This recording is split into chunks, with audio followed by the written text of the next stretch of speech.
All right, let's talk about something well, it's tough, but it's incredibly important. We're going to break down the common tactics, the sort of unofficial playbook that gets used in high conflict family law cases. The goal here is to help you see the patterns. You know, if you're in the middle of one of these cases and you're just feeling completely stressed out, confused, maybe like you're constantly on the defensive, trust me, you are not alone. Understanding that there's often a strategy behind all that chaos is the very first step to getting your footing back. So, our goal with this explainer is to help turn that feeling of anxiety into, well, strategic awareness. Because once you can see the patterns for what they are, you can start to navigate the situation instead of just reacting to it. Okay, and before we go any further, I have to put this in big, bold letters. This is for educational purposes only. This is absolutely not legal advice. For that, you always need to consult with a qualified attorney who's licensed in your jurisdiction. All right, so let's get right into it. This whole idea of a playbook, what are we actually talking about here? This isn't just random conflict. A lot of the time, it's a series of very calculated moves. Essentially, we're talking about a set of predictable strategies. They're designed to do a few key things: control the story that the judge hears, push your emotional buttons to get a reaction, and just wear you down by using the legal process itself. The real goal? Often, it's to make you so exhausted that you'll just agree to anything to make it all stop. So, the first big tactic in the playbook, it's all about perception warfare. It's not always about what the actual facts are. It's about controlling how you are seen by the court. Think of it like this: whoever tells the story first gets to set the scene.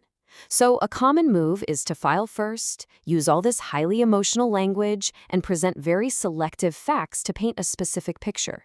They're trying to frame the whole story from their point of view before you've even had a chance to say a word. And then comes the labeling. This is a big one. Words like unstable or high conflict get thrown around. The goal is to make a label stick, because if they can get the court to see you through that negative lens, then everything you do from that point on can be twisted as proof that they were right about you. And that, of course, leads right into the next move: baiting you. They'll send these outrageous emails, set totally impossible deadlines, make wild accusations. Why? They're daring you to get upset. They want you to have an emotional reaction so they can turn around and say, "See? See how unstable they are?" It's a trap. Okay, so from perception warfare, we move into the next major tactic.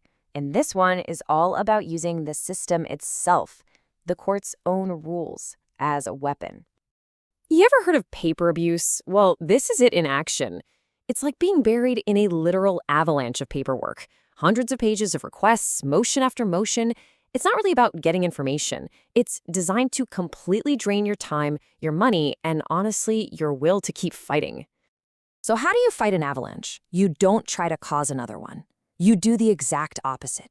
You get calm. You get organized. You sort every single piece of paper. You prioritize what actually needs a response, and you track everything. Your superpower here becomes methodical, almost boring organization. And it's not just about the amount of paper. It's about the timing, right? Ever get served with papers the Friday before a long holiday weekend? Or find out about a hearing with almost no time to prepare? That is not an accident. That is a strategy, pure and simple, designed to create maximum pressure and keep you off balance. Okay, so we've looked at the aggressive playbook. So what's the counter playbook? Here's the secret. It is not about fighting fire with fire. It's about fundamentally changing the game. This right here is the whole philosophy in a nutshell. The tactic is provocation. Your counter is calm documentation. So, for example, they send you a long, nasty email full of accusations. What do? You refuse to take the bait. You find the one practical question buried in there and you answer just that one thing, factually and briefly. That's it. You don't engage in the drama. So this becomes your new mindset, your 4 pillars. 1, document everything. Keep a timeline. 2, stay factual and neutral. Think brief, informative, friendly, and firm. 3, stay relentlessly organized. And 4, maybe the most important one, be consistent. Your pattern of calm, stable behavior becomes your loudest argument. Because at the end of the day, what you're doing is you're building a mountain of evidence. But it's not evidence of their bad behavior. It's evidence of your good behavior, your consistency, your reliability, your stability. You are creating a record that is clear, factual, and lets the truth speak for itself. So let's boil all of this down. After everything we've talked about, what is the one single thing you absolutely have to take away from all this? It really comes down to one powerful idea. It's all about pattern recognition. The moment you stop seeing these things as personal attacks and start seeing them as predictable moves from a playbook, everything changes.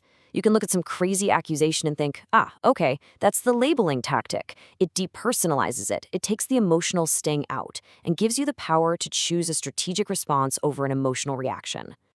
And I'll leave you with this one question to think about. In a courtroom, which is full of noise and emotion, what do you think ultimately speaks louder? The chaos of provocation or the quiet confidence of preparation? Because by choosing preparation, you build your case on a foundation of clarity and facts. And that's something that is very, very hard to argue with.